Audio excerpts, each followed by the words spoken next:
And welcome back, season 3, episode 1 in season 3, Your Bold Voice. I'm shaking it on up, everybody. I have a man on the show today, and that's why we titled it Your Bold Voice, even though I have been honoring some phenomenal, fabulous females. I'm going to honor a phenomenal, fabulous male that is, I call a colleague and a friend, and has become quite an influential person in my life, all through LinkedIn. But I'll get into that here in a moment. Welcome back. We're kicking off season 3. It's fall here in Michigan. We've had a change of the weather, but I love this time of the year. We will be getting into comfort zone busting conversations with Niki today, and risk taking, and how a man does this stuff, because we're used to hearing how all these women do it. Let's hear it from a male perspective. But before we jump in, I want to say, for all of you that are logging into on the LinkedIn Live page, I do not know that you are here unless you jump in and say, hey, peace, we see you, we got you. And I see comments coming in. So what I'm going to say, as you are all logging in and going on this journey and ride with Kim and Niki today, and I don't acknowledge you does not mean I'm not ignoring you. I'm going to focus on the show and my special guest. I say this every time I do a show. I will go through the comments if there's any questions before we end the show, so that Niki can address them or I can address them. So, and I'm going to just thank everybody right now for joining in. But Kim Boudreaux Smith here. I want to announce to all of you, I have two seats left for the year to come on board to do some coaching.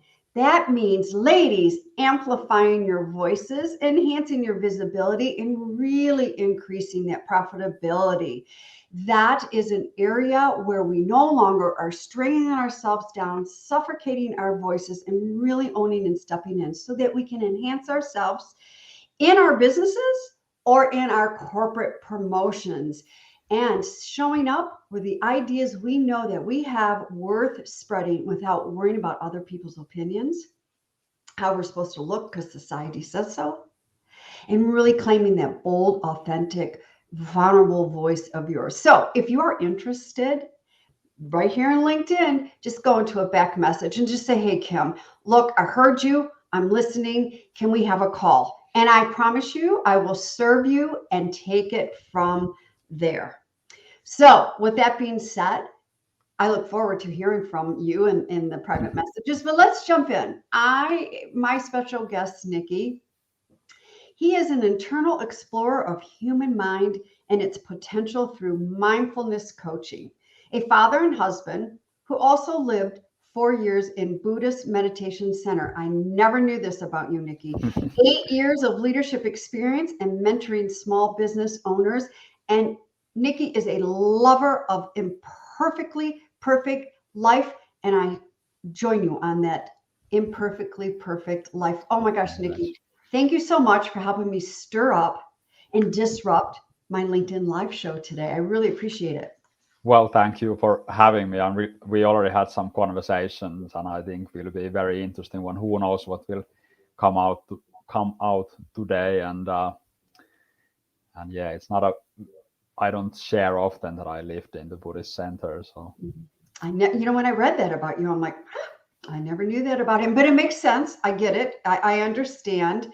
I understand. I get it, because with your presence. So share with me, because I don't know this, how you have arrived to when you and I connected and met. I don't think it's been quite a full year. Maybe it has been a year, give it take a day or two that we connected and met on LinkedIn. Where were you prior to being a mindfulness coach? Well, how far do you want me to go? You're not that old, dude. I'm telling you, you're not that old, so there's not that much far going. It was cold winter evening in 1983. Well, that's when I was born. But well, how far do you want me to go? Like, who was I, or what did I do before being mindfulness coach? Yeah, what were you doing before you were becoming a mindfulness coach, and before you even stepped into spending time in the Buddhists with the Buddhists? Well, um, I'll try to be brief. So I'm still going to go all the way to when I was 3 years old, Okay. because my family line comes from Russia. I'm from Finland, but because I have Russian Orthodox roots, when my great grandfather died as 3 year old, I could see his body because that's the tradition. The casket is open, and there I realized in the moment where I was looking at him, I realized that my parents will die one day. And that was for a 3 year old, that was a quite a big thing to deal with. I think I was crying for 2 weeks and I was pretending to my parents that it's because of my grandfather. Mm. But it's actually because I realized they will die. Now I'm not going to go all the things that happened, but I was always looking for like, okay, life is beautiful. However, it's not permanent. Like, is there anything that is permanent?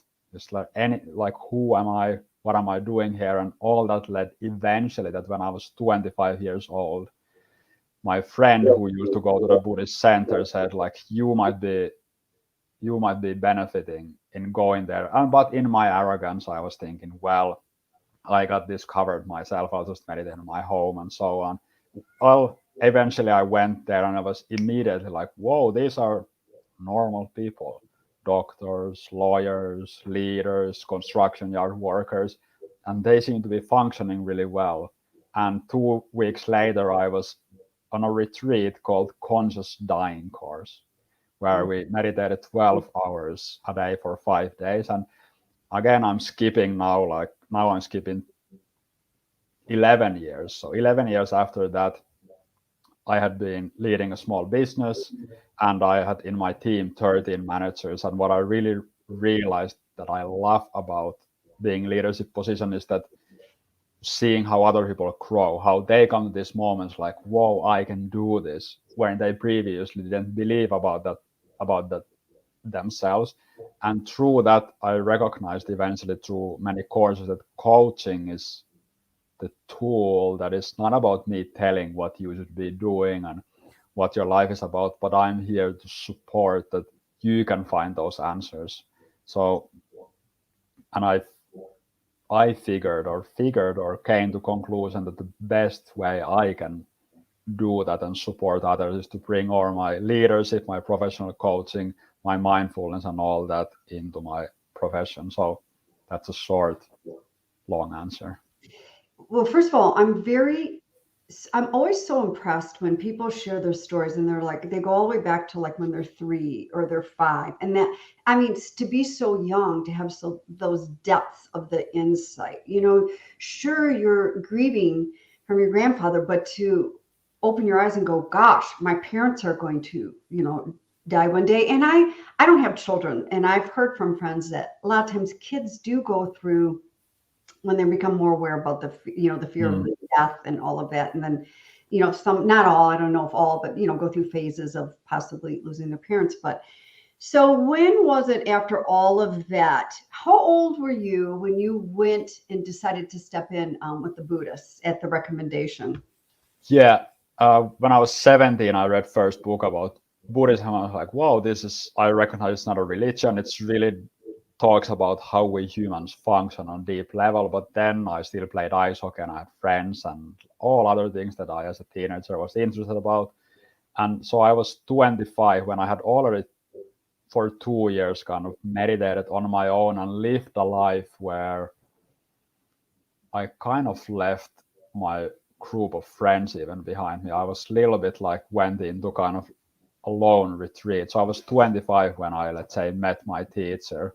And even to this day, when I look, I see how much I had resistance towards it. And so I almost don't even see what happened that I decided to actually do it.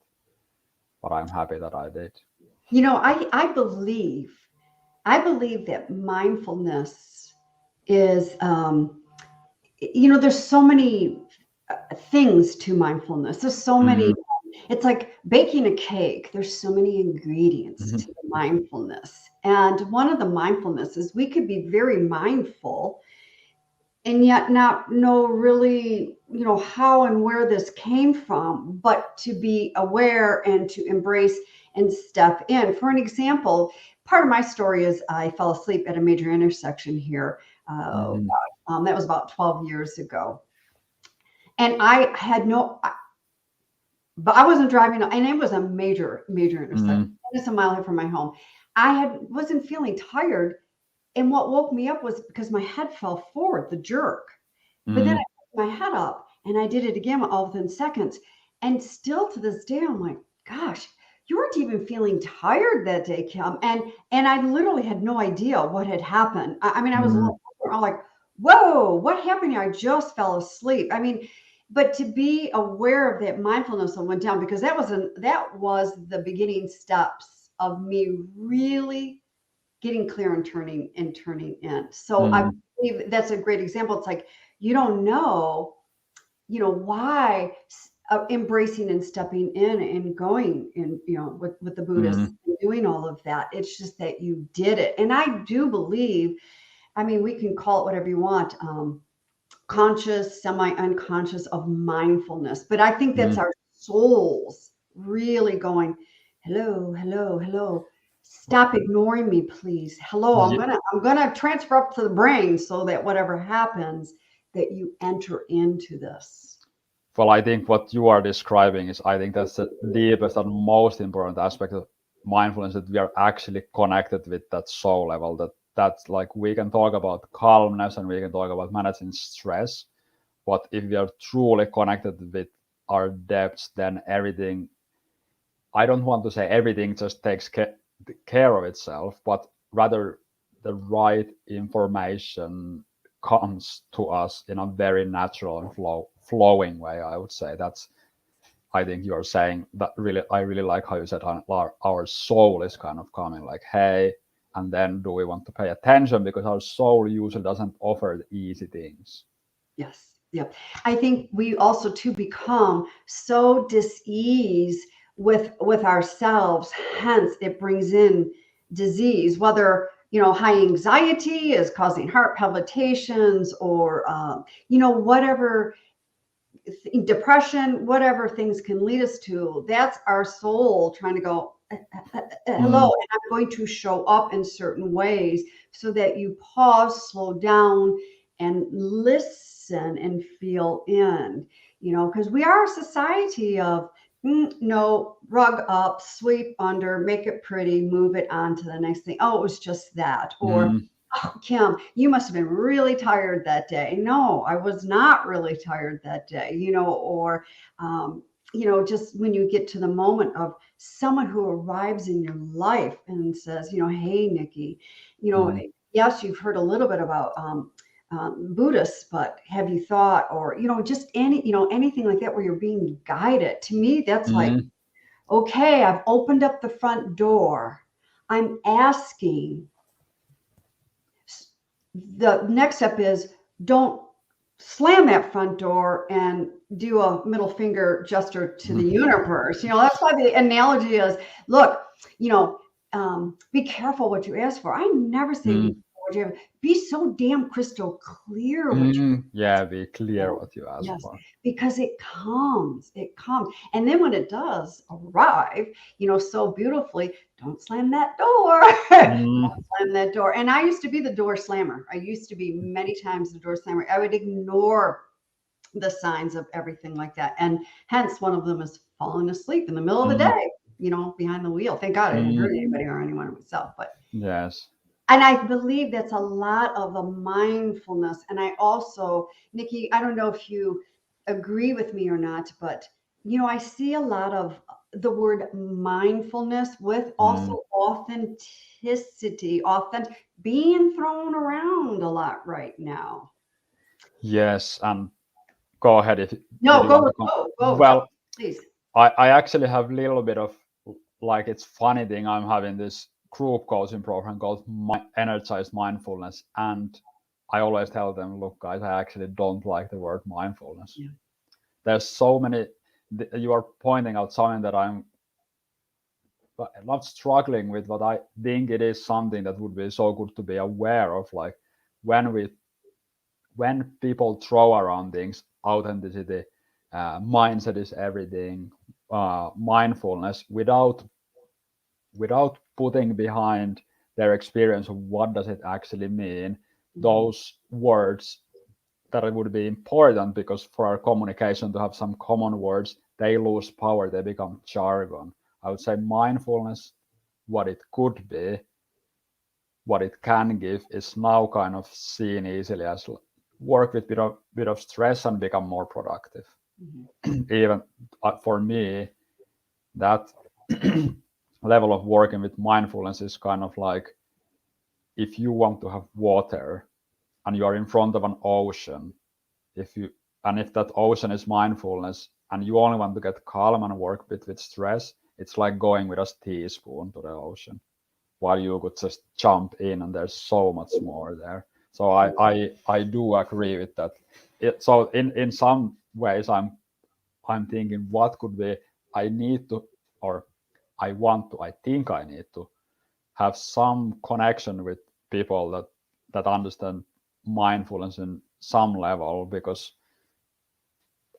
I guess I could have some different name, for example, but it is funny that I'm not a big fan of the word mindfulness.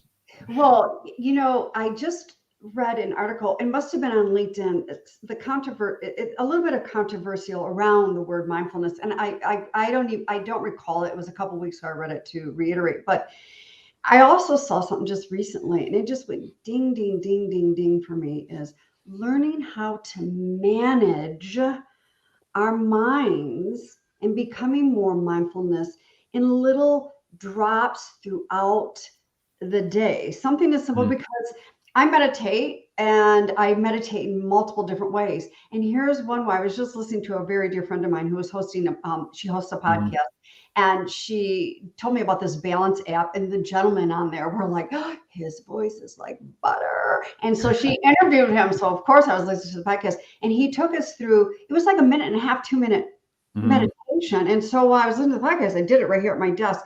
And it's just something as simple where you just pause and close your eyes and just take a couple of deep breaths. Just feel your feet on the ground.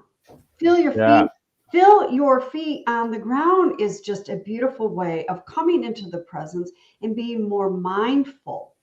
But we live in a society that tells us, you slow down, you're lazy, crack the whip and work all day and forget that you Mm, need to eat or drink some water. And mm, those to me in my life are so many forms of mindfulness. It's, just being in tune. And trust me, when I was in corporate, I cracked whips. There is mm, no time for stopping for lunch. I'm climbing those corporate mm, ladders, but now it's being more mindful. So I love it.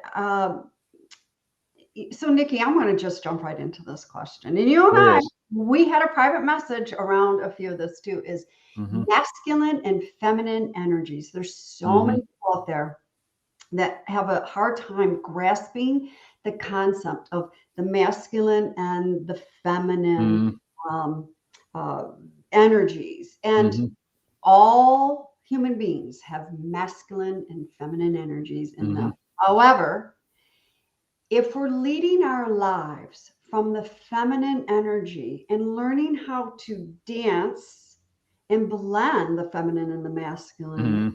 we're we're doing pretty good. We are, and this, and I want to get this straight with everybody that's tuning in, and I see comments coming up and listening here. Is this is not about we women rock, um, Jane Fonda burn the bras, or any. This is not women liberation. This is not where I am coming from, and I want to get that really Mm. clear. So I'm going to turn this over to you. Of such a beautiful human being that you are, how do you embrace and dance between the masculine and the feminine energies, especially raising a daughter?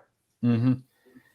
So I would say that till I was 25, besides having some like capacity and openness to listen to my intuition, a bit reluctant, what's the word?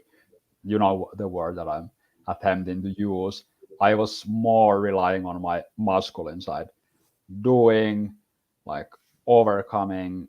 And it was quite surprising to me that when I when I went into the Buddhist retreats and so on, the teacher, which was a teacher couple, they've been meditating for 40 years and had their teachers in Tibet, they talked a lot about feminine and masculine energy. And for me, it was kind of strange that it was coming from such a masculine man as my teacher was. And yet he was, I only later realized the feminine part. So that was the first time I started even paying attention that, like, I guess I would say that I started more in some level of paying attention to my feminine side, even though I didn't yet understand at all what it means, because a lot of meditations, when they're deep, they're actually focused on feminine and masculine energies. Yes. And I would say that the biggest contributor to my relationship with my feminine has been my wife, and is my wife, like no doubt about it. Because what I would say is that the feminine energy that has helped me the most is because I think I was 2015 when I realized, like, how is this possible that after all these years of meditation, I'm so stuck in my head, like thinking, just like thinking and structure and so on. And I literally didn't feel my body at all compared to now. And body is, like, we could say that's emotion. Because my idea was, my way of dealing with emotions was to try to rationalize or think through them, manage emotions with thinking, which is impossible. So internally, that's my relationship to feminine, is to manage it, to like put it into the structure. And then because I started coming to this realization that, wait a minute, I'm probably not as perfect and as functional as I thought I would be.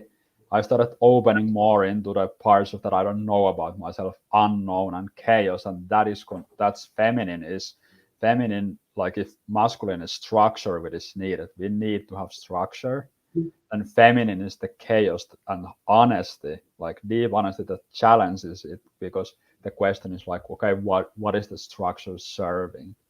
And internally, hopefully I'm not going too far away from your question, is that I have deeply embraced my emotional part. Like, I'm all the time I'm speaking. Right now I'm speaking. I'm not thinking what should I be saying. I'm connected to my emotion, to my body, and they inform what's flowing out of my mouth right now. And there's a clear filter there, like what is truthful, what is what is actually, what can I say honestly, that I'm not pretentious, that I'm honest. And that's, I would say, for me, the most important relationship with feminine part of me is this, that it keeps me honest. And also recently, I think, and the spaciousness, like the sense that it's so abstract in the sense, but I remember when I started meditating, I started sensing this spaciousness bit inside me, and now about 14 years later, my experience is rather this comfortable spaciousness around me and in me, and that is in the end like embodied even in the female, like giving, like it's the space where things come from. And then we could say the masculine kind of helps it to put it into structure, but it's obviously, of course, internal. It is not that.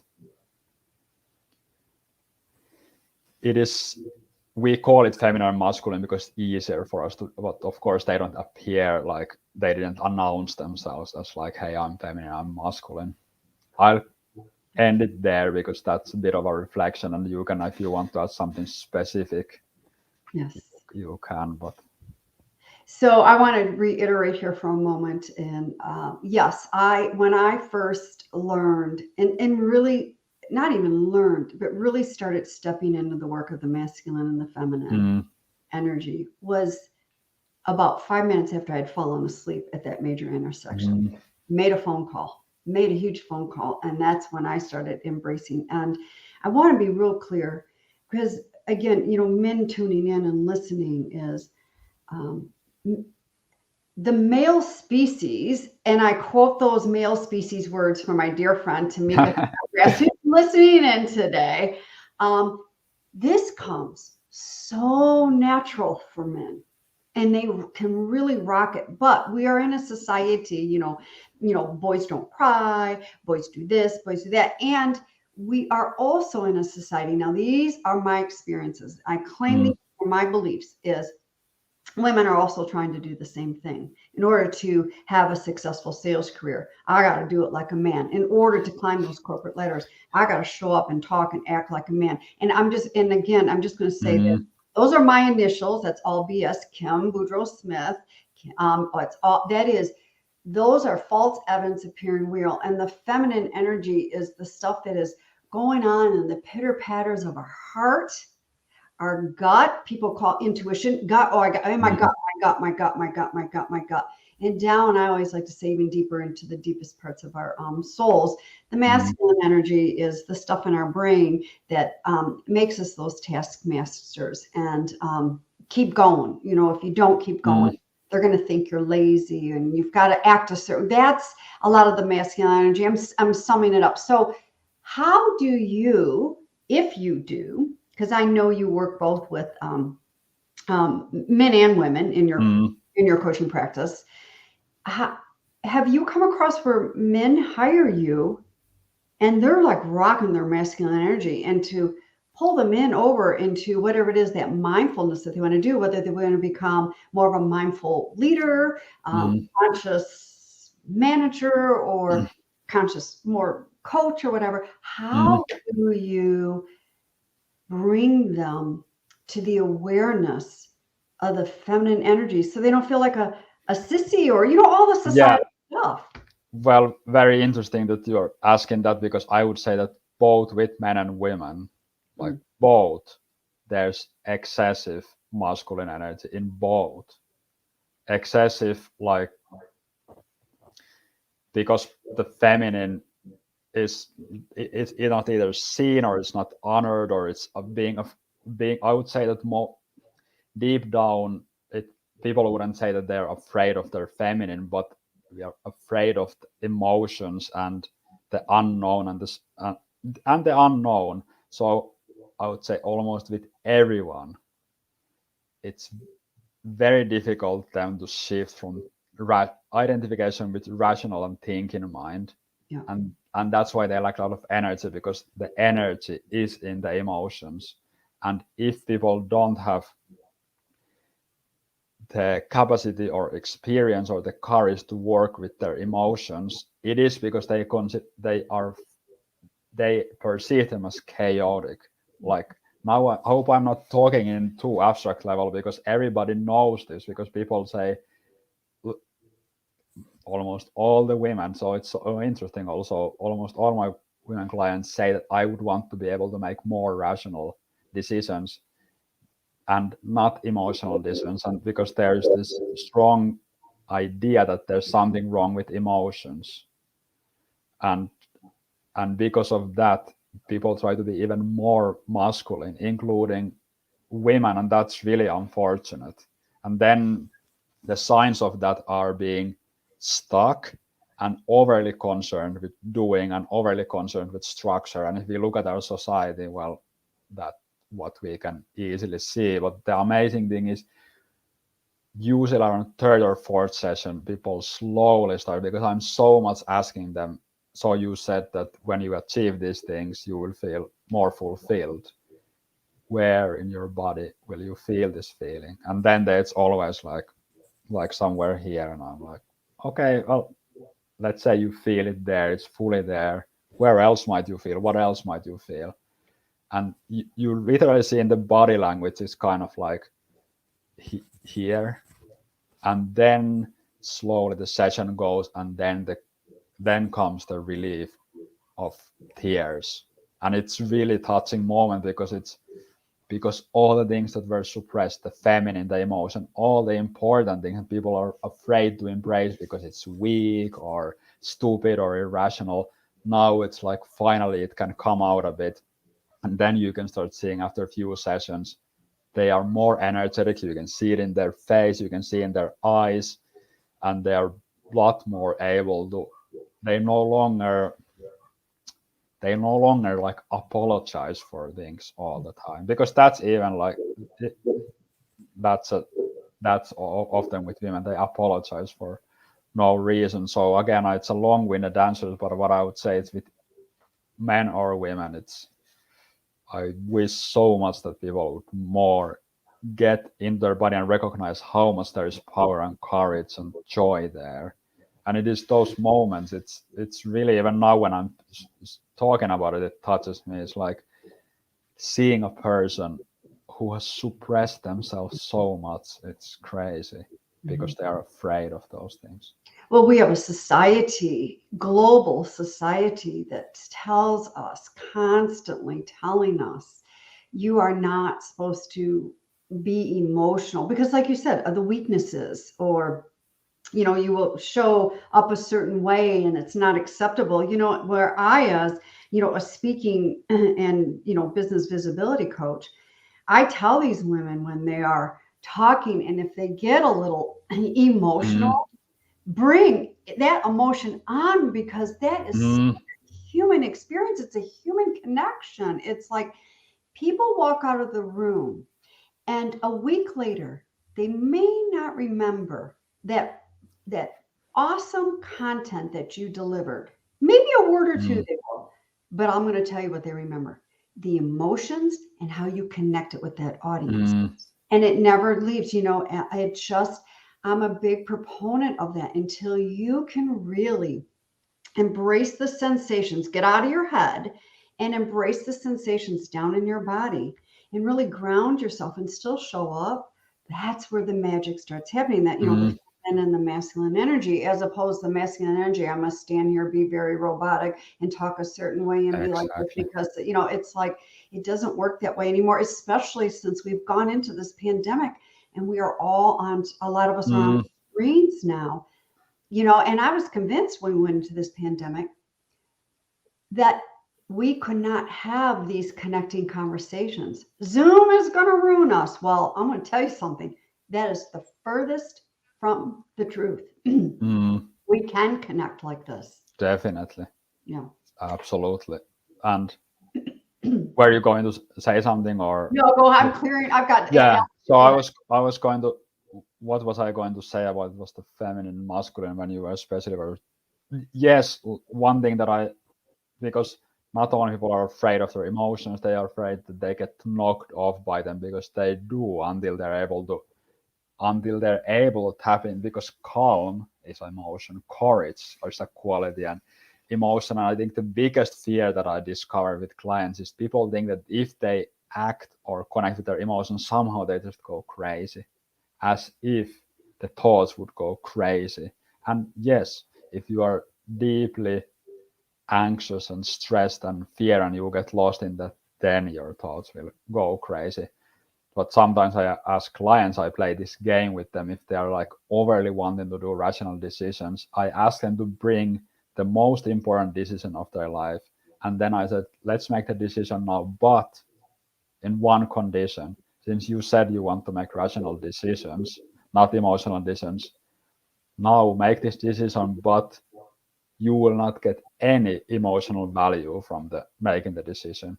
Anything that you would make the decision will not give you emotional value. And then sometimes clients laugh, or they realize like you can't make a decision that doesn't involve emotion, because what are you doing the decision for? And to gain, for people to gain the experience that when they're able to, I don't like to use the word embrace and accept emotions, because people start using, hey, now I embrace and accept the emotions, so I get rid of it. It's almost like uh, it's almost like we don't want somebody to come into our home, Mhm. and we think that, okay, if I open the door for them, they will leave. That's the same as when people try to implement accepting and embracing as the way to get rid of the emotion. But it means that we feel it, and when we do, we get the amazing experience that there's something bigger in us, and the awareness becomes a lot stronger when we allow the emotion to come through the body.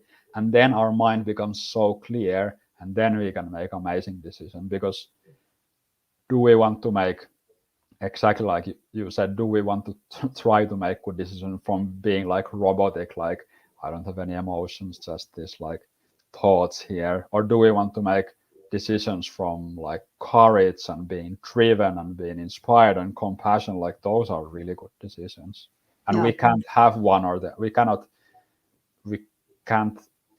mm, what would I say? Well, yeah, we cannot. It's not a. We cannot have a choice of having a good life and ignoring emotions. No, well, I mean, to me, that's dead. I mean, you've been hollowed out, so to speak, and Mm, again, it's just, being with those emotions. And you said, sometimes people feel if they do let those emotions go, they're gonna, and I'm paraphrasing here, Nikki, feeling out of control or maybe getting a little crazy. Well, sometimes maybe for non-human consumption, you may need to do that. I mean, I've mm, done some work with teenage girls where, they're hormones and all this and their anger and for whatever's going on. One of the exercises in these groups that I've sat in that we've had them do is big marshmallows, big mm, marshmallows. Go in a room, close the door, and throw a marshmallow at the wall and just start screaming and yelling. mm, I mean, because first of all, a marshmallow is not going to destroy the wall. The only mm, thing is, you either get to sit and eat the marshmallows afterwards, or you're going to have to clean them up. But and as part of the facilitation in these groups that I've sat in with these teenage girls, we've had to do it too as adults so that we can empathize and really understand when they go home to do that. And I did that one time. Oh, aside from having to clean up the marshmallows, I mean, mm, it was, whoo, it was empowering. It really mm, wasn't. I mean, to let that release go. And that's the same thing with crying. It's to me, crying is cleansing, but again, don't show them you're crying. Don't show them those tears. Don't, you better suck it on up, buttercup, which I don't like those terms and those cliches because mm, again, suppress, suppress, suppress. Lift the rug up, sweep under, make the rug mm, pretty, nice and neat, and you are all going to just be wonderfully perfect. And we are not perfect. And the other thing I heard you say too, that I was thinking of, a lot of people, and I don't know if you get this with your clients and stuff, is they feel when they are moving in and embracing their emotions into their body, mm, the body sensations is, okay, I've done it. So now I've arrived. It's like, this is not where you're coming over to my home and we're going to go for a 4-mile walk in the end. mm, This is things that is ongoing, embracing those emotions and getting, stronger and enhancing the courage, and to be calmer. And I'm going to get a t-shirt that says calm and courage, or courage is those double C's, Nikki. I'm going to be mm, living on those double C's from you. So I really want to get things clear and across to everybody that is listening is embracing those emotions. There, you will die, whether it's from disease or just depression, all of that, if you're not embracing your emotions. And I see a comment here from Stella, who said, learning to sit with yourself and the emotions you're feeling is something that we all need to learn to embrace. And I agree with her. Coming from an ex high impact aerobic instructor, a lot of times for me, in giving myself this permission to do this, is movement.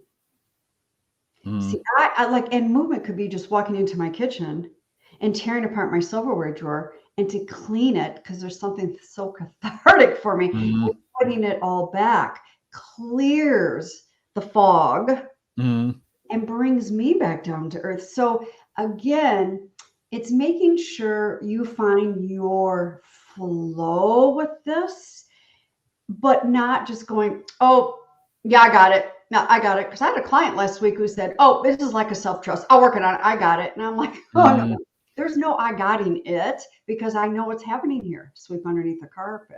As a mm, coach, let's talk about this. Let's embrace this. Let's look at this.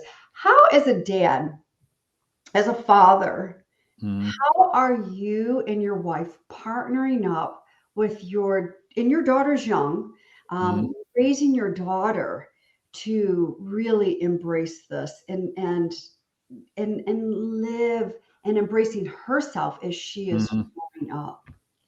Yes, so one thing is being examples, so that doesn't explain much, but I'm as practical as possible. So I ask my daughter tons of questions.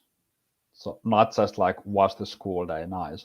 Or, hey, so good to see, like when I see her, I'm say, so good to see you, and always nice to see you. And today, what was most interesting thing about school? Well, we had this food. Okay, why was that interesting? So that's one aspect, asking questions that help her to become self-aware and reflecting. So that's so that she learns to pay attention to things that are important to her, and that she learns to express them. And then when whether she gets angry or she's crying, do not make any specific thing about it other than, okay, you're crying, you're angry, and you can be angry and you can cry. Let me know if there's something you want to talk about. And usually she might say, well, I don't want to now talk about it. And then 5 minutes later, because she's allowed to be in it, then she comes and talks about it. And so those are that she feels and notices that we are completely okay with her emotions, and we are not going to try to talk her out of them, because usually she actually manages to work them through if we give put few questions to her and then let her work things through. And then for me, I'm asking always, what kind of adult will she become from this? And I'm in quite into details even how I use my language with her. And I don't mean now just cursing and things like that. I mean that I have 3 times ever in 8 years of her life told her to be careful. 3 times in 8 years. I ask her, pay attention, be aware, because those things affect the child a lot, in the sense that if it's be careful, it's already assumption that there's something's going to go wrong. For example, there's the studies of children who were told to be steady and drive straight as you learn to drive a bike, and children who were told be careful that you don't fall. Guess who fell more? The ones who were told to be careful. And so I think we are kind of like facilitating both sides. So she also gets a lot of genuine encouragement. I think is important, not like, hey, you are so good, but hey, where you were playing the piano and where you were talking with your friend, like I noticed that was really cool. What do you think about it? Yeah. So so that she gets both sides, like discipline.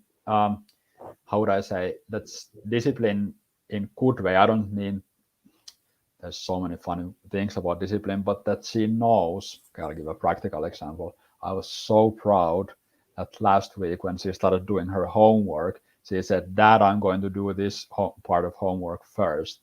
And I asked, okay, why? She said, because this is more difficult. It's like, so you're doing the more difficult first. Yeah, because I wouldn't want to do it.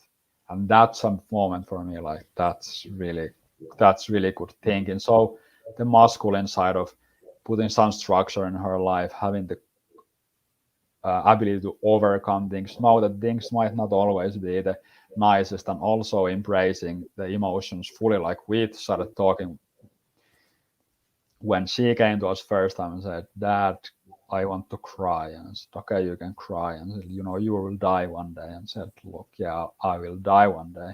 And it's totally okay. And this is what I think about dying. But when you're adult, you'll find out for yourself. And I, for example, even with that, the important things that she gets the transmission of feeling from me that it's okay. Mm-hmm. So that's how I said we are You raising. know, I love that you ask her questions, because we're a society with children of tell them what to do, tell them what to do, tell them what to do. That by the time they get to university, a lot of kids don't know how to make their own decisions. We've got teachers telling the kids what to do, and then we have parents telling the kids what to do.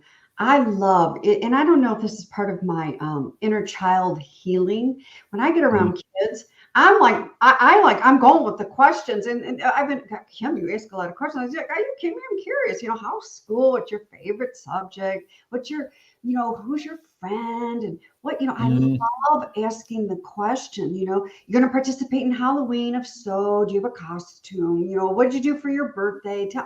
Just questions and interest, because I'm so curious, because what is it? I can't remember the actor here that he used to have a show, and it was the amazing things that kids say. And when we're not asking them, we're not allowing them to say those amazing mm, things that I, as an adult, go, didn't think of it that way. Wow. mm, Don't I have more to learn, especially mm. when you have an 8-year-old sitting in front of you? It's just, and they like that. They love being asked questions. They really, truly do.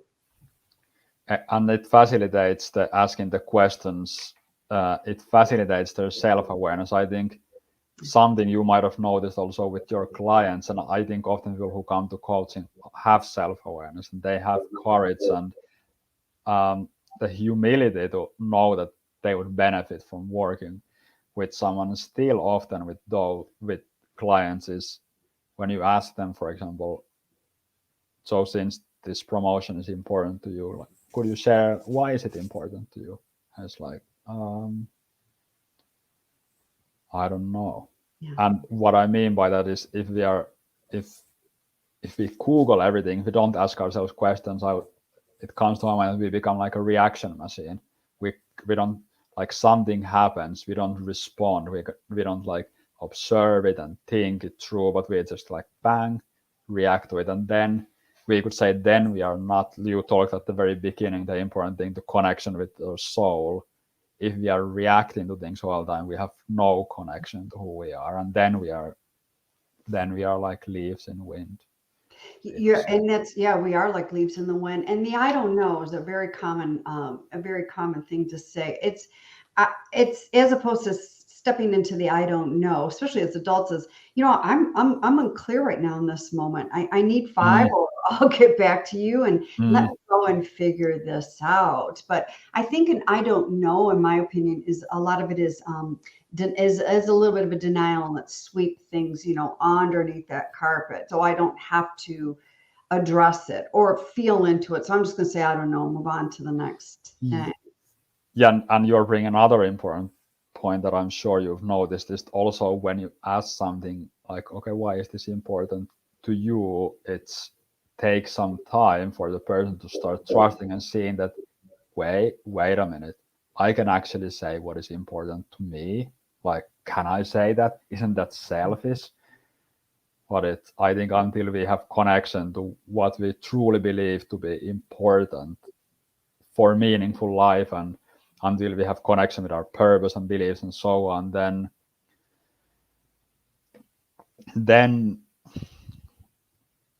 what did I want to say? I don't want to say a cliche thing, but if we are not connected to those levels, then you can really see it. It's the person is almost like a program. They're not. Yeah, this is what I want to say. That I think is this might be brutal or harsh thing to say, but it's not really optional to have an answer to the deepest questions of life, Yeah. because we all have those answers. And now I don't mean in the sense, I mean in both sense. We do have those answers, but if it's not conscious, then it can be any answer. For example, if we haven't ever thought about what is the purpose of my life, if you haven't really attempted to answer it and what makes life meaningful to me, then if we live even okay life, then our highest view of life is, I'll try to hold on to comfort and I'll try to get rid of discomfort. And Mhm. this might sound like it's innocent or good, but that means that everything that we experience in life, we are only able to see it through those filters. Does this keep me comfortable? Yes or no? Does this give me discomfort? But there's so much more to us when we have, for example, idea that I can truly get to know myself, and I can really feel deep aliveness, and I can act from my soul. I can be really connected to things, and I can develop qualities, and I have meaning in this life. Then we start experiencing things in completely different way. COVID hits. If our view is I want to be comfortable or discomfortable, then COVID likely becomes a huge problem. And now I'm not playing down people who lost their loved ones. But when somebody has like, okay, COVID hit, in my vision, I want to be really resilient. I want to be an amazing example to my family and to my people that I can handle these things. Now I'm like, I'm not just talking about me, I'm generally speaking as how people feel when they have that kind of vision. Then if COVID turns or the obstacle turns into opportunity. And again, that's easy cliche thing to say, but that's really how it is. So I think that's why when we either don't know answer those questions what we can discover, or we think it's embarrassing to answer, like you probably have to experience how it takes time for people to say what they want because they think it's selfish, and often they discover that what they want is actually something very beautiful and beneficial to others. So it becomes for them like, well, all these years I thought I would be selfish, and now that I'm embracing this selfishness, I can be so much more for others. Yeah. So Yeah, that's especially with the female gender, because and you know that I specifically work yes. with. That's us playing small. That's us trying to be quiet. That's us minimizing. It goes back to what you said earlier, apologizing, and in living in the societal box of how we are supposed to be Mm, growing up and be, you know, yeah. by society's measures and standards. Which I am a woman that so desperately worked so hard and was very successful in that box, and also made Mm, myself very sick and missed a lot of opportunities. mm, It's about disrupting that and disrupting things like that, but on your terms, on your terms, mm-hmm. you know. So I love it. All right. I just looked at the time. I could be here all day with you, Nikki, but I won't do it because I know you're a few hours ahead of me and you're going into your evening. Um, Tell me something right now in your business that you have up your sleeve that you would like to share with everybody. Oh, I have this, what would I have discovered finally something that I feel like I can weave, like put, combine everything in my life, the 14 years of mindfulness, the professional coaching, and the desire to work with people in the way that they find the keys to their potential and their soul and then bring it out in productive way. And my background in leadership and my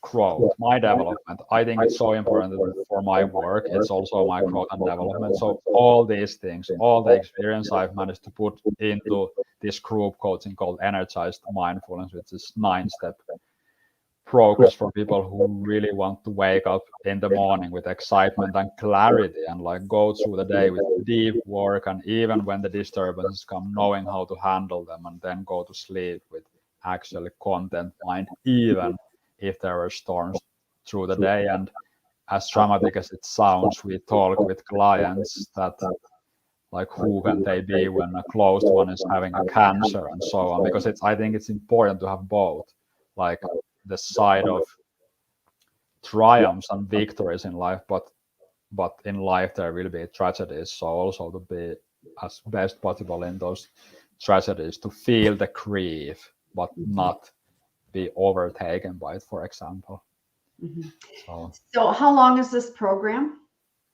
it's 9 weeks, and it's intense. Like now we are doing the first round and people are having amazing Oh, so transformations. it's already launched. You've already It's launched like, yeah, I'm now having the test round with people, and it's the beta. launches fully in Okay. January, and it is intense, and we want to keep it that way. Oh, okay, wonderful. Because I was curious when you were launching that. Mm, So I was going to say for people to jump in, but you're in beta testing. It sounds like your first time around, and so I say to everybody, keep your eyes open for when Nikki comes out with round two, because I assume there will be round two. definitely, this that's why I'm 6 weeks away from LinkedIn, because I'm only focused on existing clients, and like I want to turn this into world class course, and I really believe that it will be. Mhm. I totally believe that it will be with you leading the helm there, Nikki. And yes, you heard what he said. He is 6 weeks away from LinkedIn. Off, gone. I mean, we're talking in a message going, Nikki, I know the algorithms have changed on LinkedIn, but where the hell did you go? I'm not seeing you because I so enjoy your posts. They're so beautiful, so thought provoking. So I'm going to say this for those of you who are listening in today that are not connected with Nikki yet, please connect. Don't expect him to come around and say hi. Thank you. He's very uber focused, mindfully from the bottom of his heart and soul with his current clients right now. I mean, I give you a high five for that one. Oh boy, big high Can five. I share something about that might be useful? So when I decided for it, I was following my intuition and my inner calling, let's say. And I can tell you that my rational mind was very much against it. Like, are you crazy? Like 6 weeks away from your business, from marketing and sales? Like, are you really sure? But I felt that there's something more than just like there's something important that I need to discover about myself and and especially to trust the process because it is like I think really peeling like some subtle levels of arrogance, but I'm learning that I'm not in control. As an ego, I'm definitely not. It is like I didn't create this life. I'm not creating my energy. The ideas come to me and I express them. But in the middle of that 6 weeks, I had this moment like, how did this happen? Like, uh, Nikki, did you think at all that that means that 6 weeks, like only clients you will be working with will be referrals, and you need to build yourself back up. You need to climb back up. That's my inner conversation. You are crazy. You're going to end up telling your family that you run out of money, and all those things started coming in my Yeah, mind. sure. And then came this rage and anger because it was coming this resentment that like I took this risk, I trusted, and I don't see anything happening. But I didn't react to it. I was just aware that this is how I'm feeling. And I stayed into the eye of the storm. And rather than actually blaming anything, I asked myself, like, what is it that I'm not seeing in this situation? That what is it that is about me that is things are not working? And I even said kind of whatever we believe in, universe or God or so on. I said, look, I'm open to see what I need to say about this. And really, such a clear voice came to me and said, Niki, and it, not in accuracy, not in any kind of negative way, came to like, Niki, what have you created? And then, and it wasn't about what have I created in the sense like, did I build a bird's nest or something like that? But like, you haven't created life, you haven't created your ideas, like they're coming to you. So just relax, like take it easy, and then I said to myself like, okay, I'll trust. And you know what happened 4 hours later?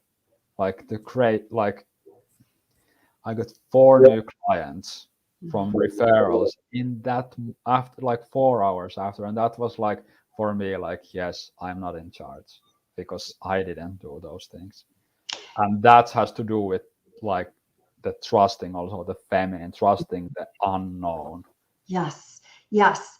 That's the surrendering, which your friend here, Kim, on the other side of the pond from you, I go back and forth with all that letting go, and surrendering. And it's that inner self trust, that inner wisdom, and being able to have those dialogues going, pausing and what do I need right now? What's the message? And being able to be good with what comes. Or if nothing comes in that moment, to be able to surrender and let it go, it will Mm, come. And listen, I'm preaching to a choir right now, big time, But so, Nikki, I want in on your program badly because I love your presence, and I express that to you. But please, everybody, reach out, connect with Nikki again. If I may say, don't expect him to come back around and say, hey, thanks for the connect. He will eventually, but not right now. So I want to wrap this show up today with just a couple quick fire. I want to fire some questions at you and give me some mhm. fire answers back. Okay, Nikki. fire answers coming.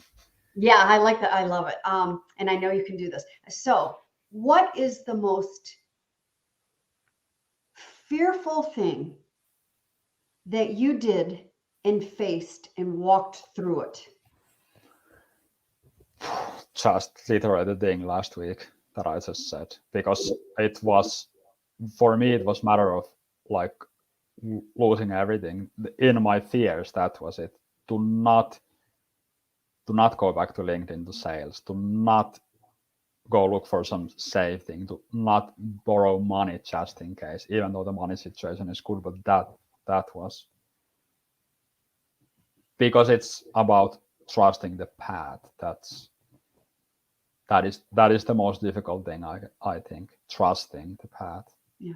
From everything, having been through our daughter in ICU and all kinds of things in life and cancers in close family, that I think is the most scariest thing to do. Yeah. I'm going to very graciously stand next to you and say is just trusting the path and trusting that unknown, because we can't feel that unknown. And the other little thing that I also know about Niki, because he put this out on LinkedIn a while back, one of the big, huge fears that you did was in the woods Yeah, that was stupid. wild boars or something like that in the middle of the night, 2 a.m. in the morning, going down in the pitch black. And I'll tell you, I have a small trail over here by my house, and I think of waking up not in the middle of the night because I don't want to wake up, but like 11 o'clock at night or even 10 o'clock at night, walking through the path. Now there's houses along there, but I think of now there won't be any wild boars or anything like coming at me, but still there's deer, and there's it just facing that dark fear. But I do know that about you. Okay, so Niki, what one thing that you are still working on with your own personal mindfulness? Just one thing. There's many things, but I want to be honest. I could go into subtle things that I'm working with, but when I still have concepts about how closest people to me should behave, and if I'm not aware and they behave the way I think they should or shouldn't, I will close them out of my awareness. And that's not a good thing to do. That's like if I don't pay attention to it, I will do that. Another thing, if I don't pay attention, I will fall into arrogance.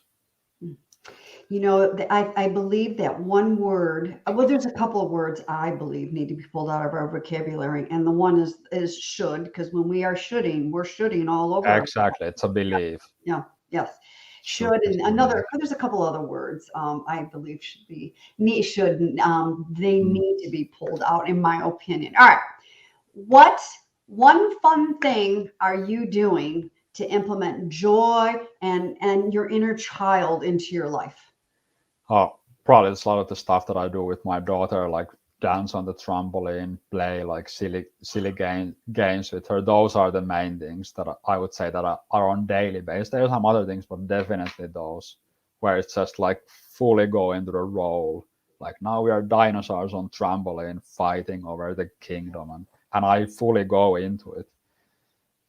Oh, I love it. I don't have children. I want children around. It's so amazing the innocence of, children. I was just walking in town the other day with my dog and walking by this woman, and she had a little walk, but a child, and just the child was out of the stroller and just picking up things up. And I walked by and I just smiled and I looked at the mother and I said, it's so interesting how they see the world through their young eyes. Well, exactly the thing I think is so important that you are also talking. By the way, I have still a meeting today in 3 minutes, but I still want to quickly say that you are talking about the inner child, is that children on their level of the brain, they have delta waves, which when we have delta waves going, we experience everything as fresh. That's why children can, hey, let's watch the 25th time the same movie, and it's still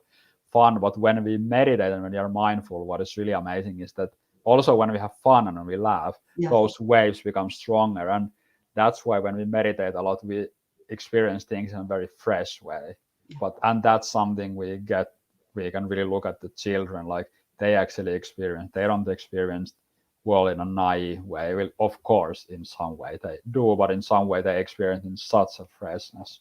Yes, it's imagination. I'm wrapping the Mm. show up. This is one of the longest shows I've ever done, and I said I could Because I keep speak going too on. much already.